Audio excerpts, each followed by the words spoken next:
Hey everyone, I just want to do a quick live. Um, this is the story of Sabria McLean, and it's funny that no other manospheric dude is talking about this. Um, but they want to talk about when one white man what one what well they want to talk about when a white man does it. And I think that her story needs to be told because enough of the selective outrage. As of right now, I'm gonna go ahead and I'm gonna share and I'm gonna um play the video. And and like I said, they always want to talk about when it's a white man that's doing it to a black woman. And again,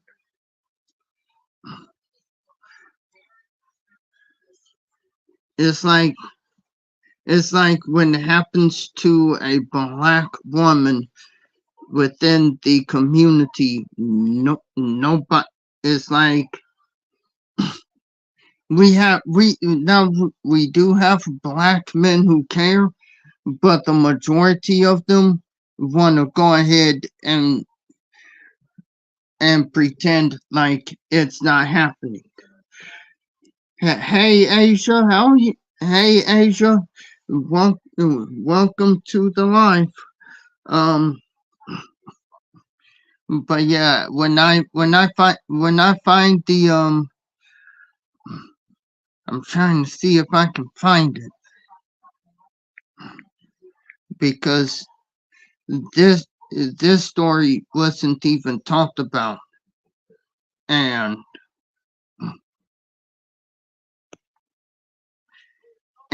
like I said, it actually is weird that that you know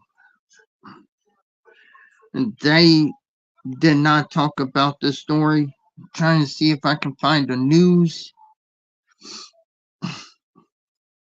I'm trying to see if I can find a, a news clip to show you guys because what happened to her what happened to her was really was I do not know. I do not know how to say this, but she was stabbed 77 times, and then he set her body on fire to get rid of the evidence.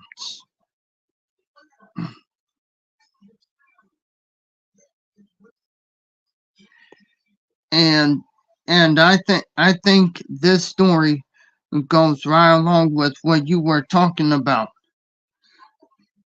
Asia. Let's see. Hold on. Let me try. Uh, I'm trying my hardest to find the story.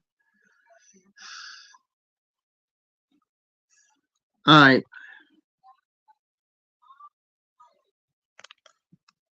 Trap news came up.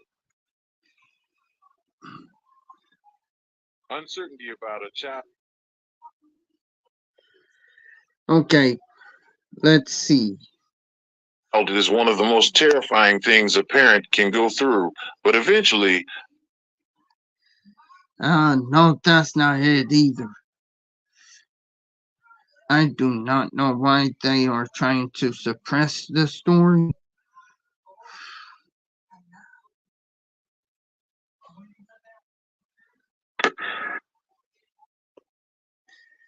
Now, this is a story from 2 years ago. So yeah.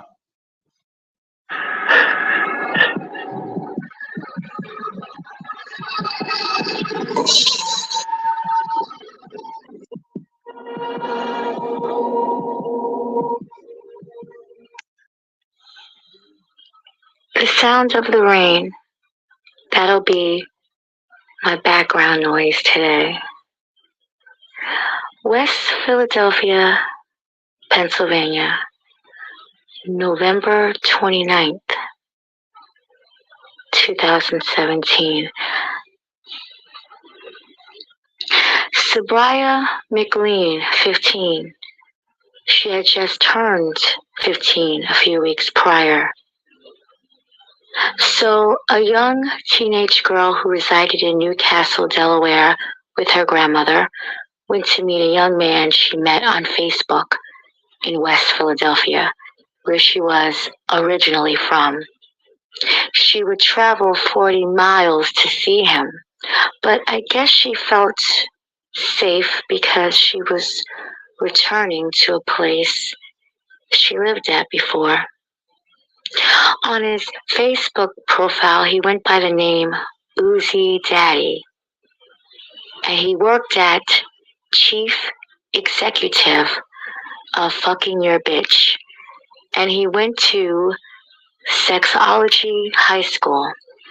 He was pictured with young females smoking weed, and he did have past priors with police, but of course that wasn't posted on his page. Obviously, it was something that Sabria liked about this person. Unfortunately, this would be the last person she would see. Cole Swaranger Herring, 23 at the time, had made arrangements for Sabria to come to Philadelphia. That was supposed to be a date. He told his ex-girlfriend, who resides in the same building as him, exactly what happened on this date. He invited Sabria to come to his home when his family would be out of the apartment that night. During sex, Sabria would ask Cole, quote, not to hold her head, unquote. Evidently, this angered him. He got mad and started punching her. Sabria began to cry. Her crying outraged him more. It escalated. He punched, and he would beat her worse. He taped her hands and her mouth, and he locked her in the bathroom. She tried to flee from a fire escape, and he grabbed her and pulled her back in, and he stabbed her over and over again. He told the police he stabbed her about 200 times. Some reports say over 80 times. Some say 77 times. It was overkill, and it shouldn't have happened any time. He took her naked body outside of his apartment building, and he set Sabria on fire.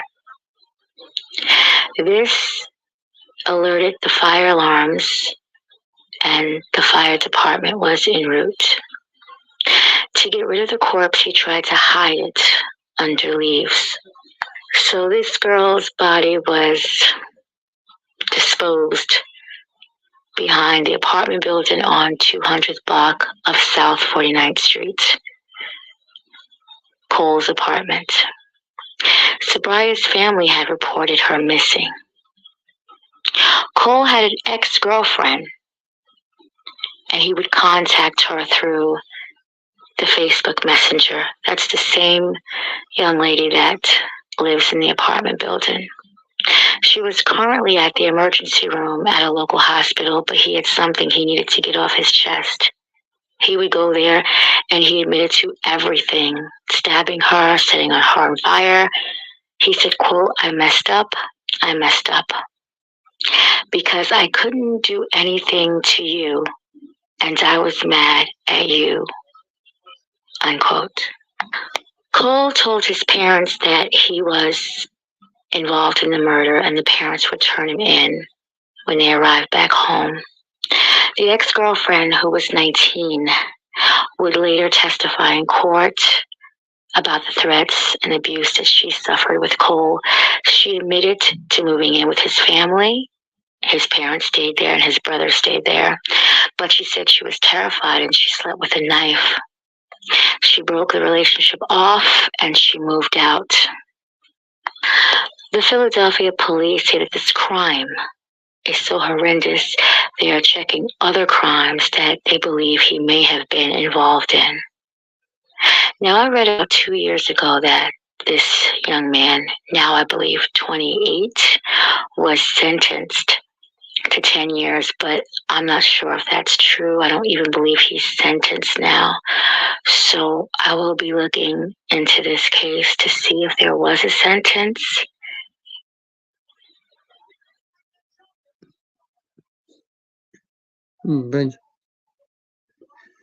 But yeah, you know, and again, you know, stories like this, it gets ignored because you have people within the Black community.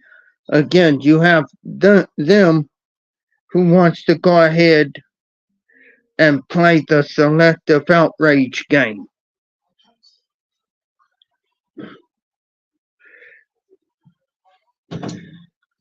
Which shows me that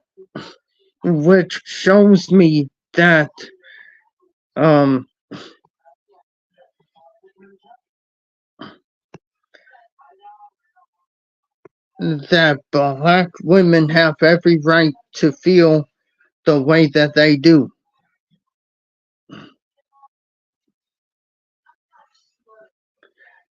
Because the mere fact that nobody within the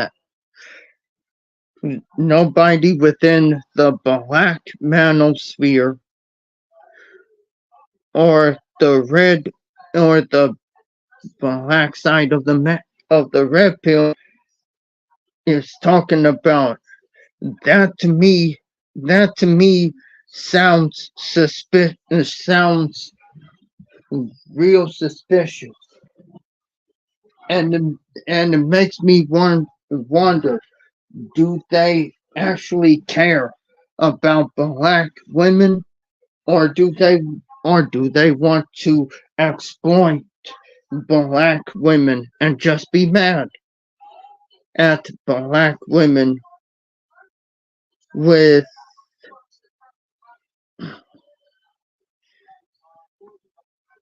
you know, or to me it seems like they don't really care about Black women. And you know what?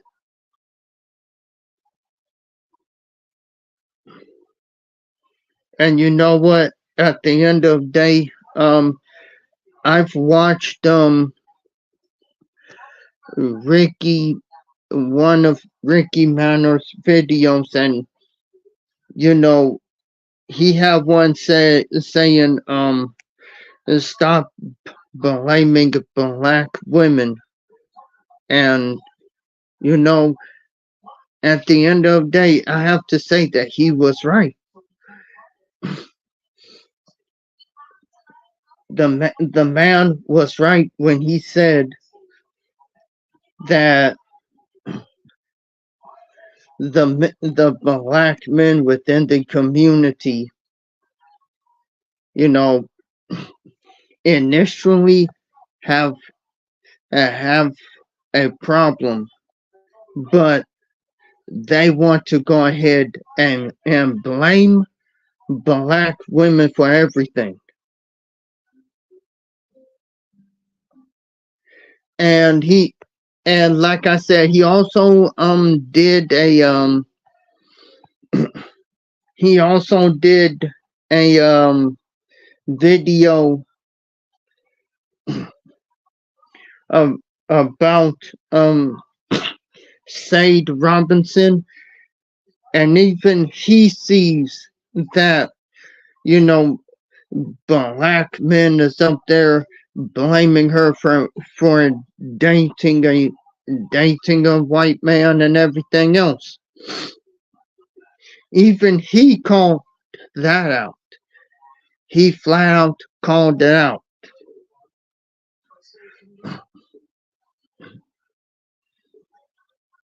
And again, you know, when it comes to,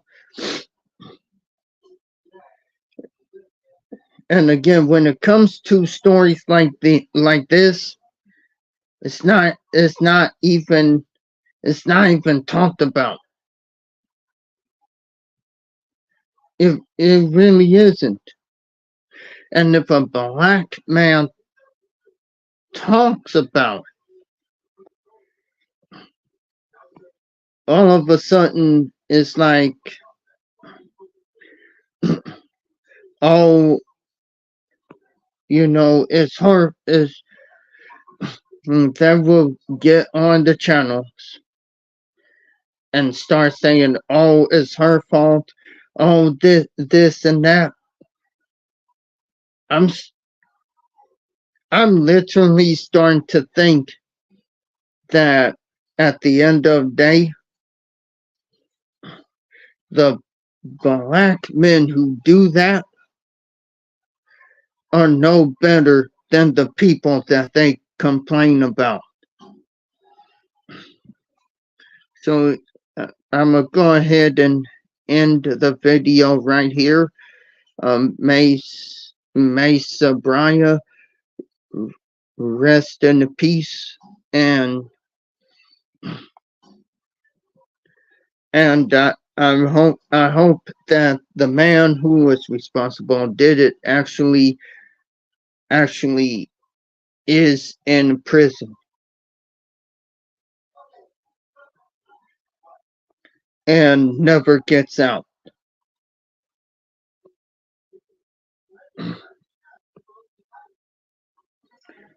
And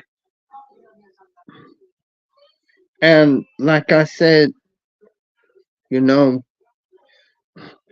I agree with Ricky Manor on this.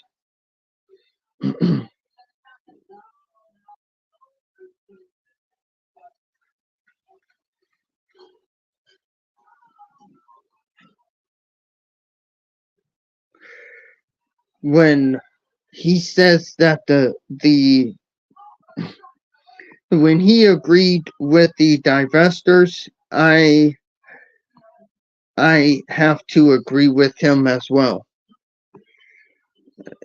I have to agree with them as well because now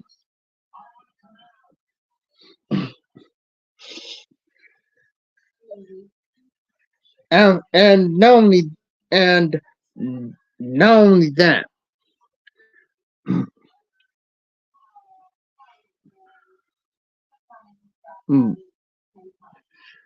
but when I was doing, but on Saturday when I did that live, you have black men who decided to make accounts, decided to make fun of what happened to Sade Robinson. I was like, Ricky Manor was right. He was right. He was right about most black men within the community. He was right. And there's no way to,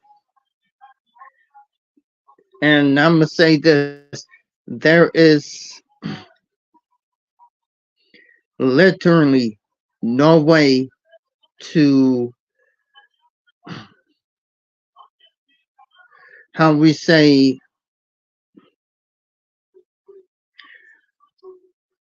I would say there is no way to look past this. It really isn't, because at the end of the day, I'm starting to see it.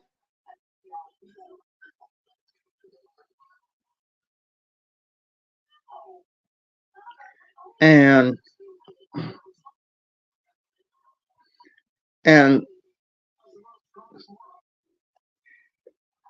like I said, and as I say this, you know, I think it's time for black women who still doing the black male worshiping to have a real conversation about this, because again, enough is enough.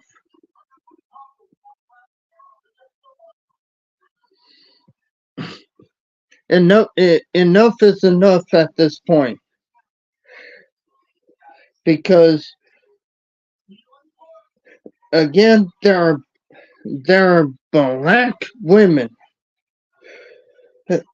and black girls missing.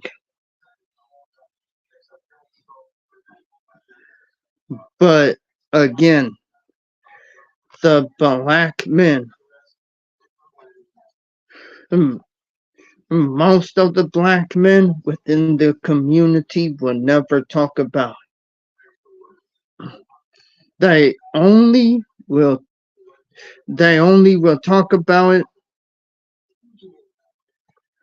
if a white man did it, and that's about it.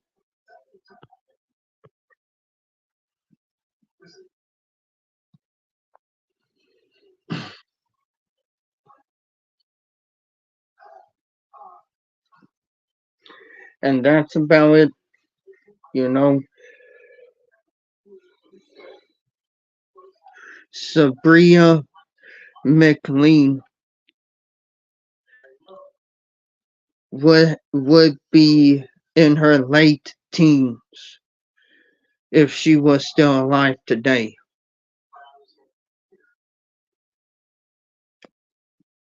Well, I would say her early 20s. But because of what the dude did to her, she's no longer here.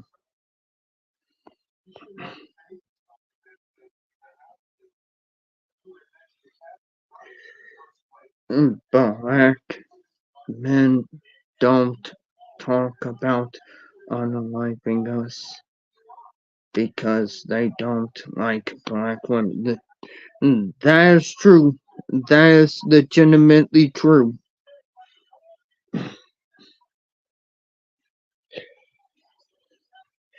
And like I said, you know, like I said, there is a man named Ricky Manor who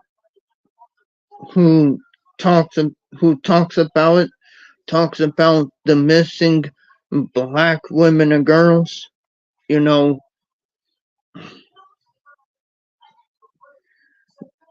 But again, it's like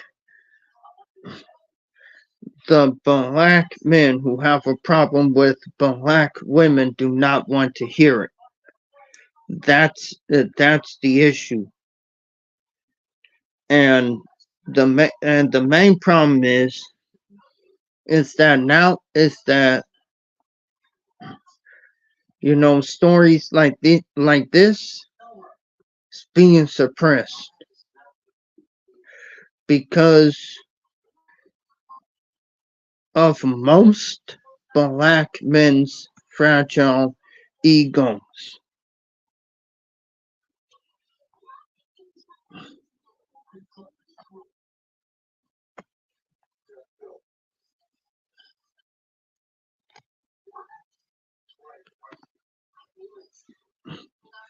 Uh, oh, wait a minute.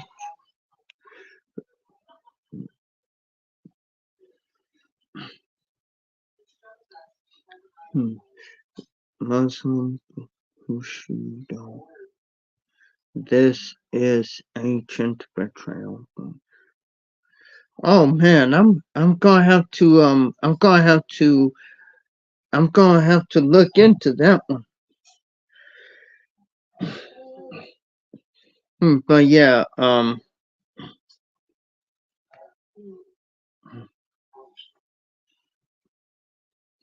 it's another article you found.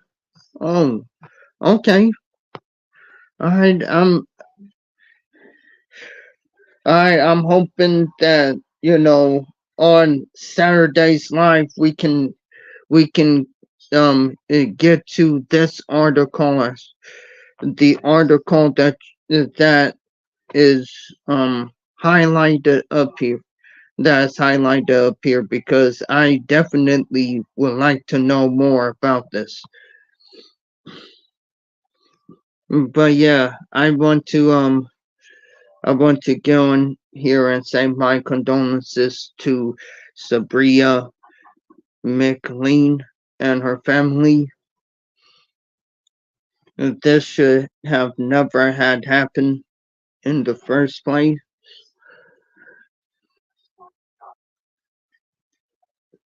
You know,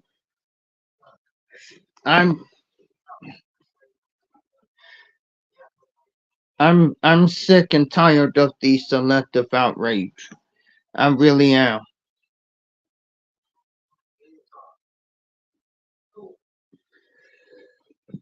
Because it's like whenever a white man unalives a black woman, all of a sudden you have you have the black men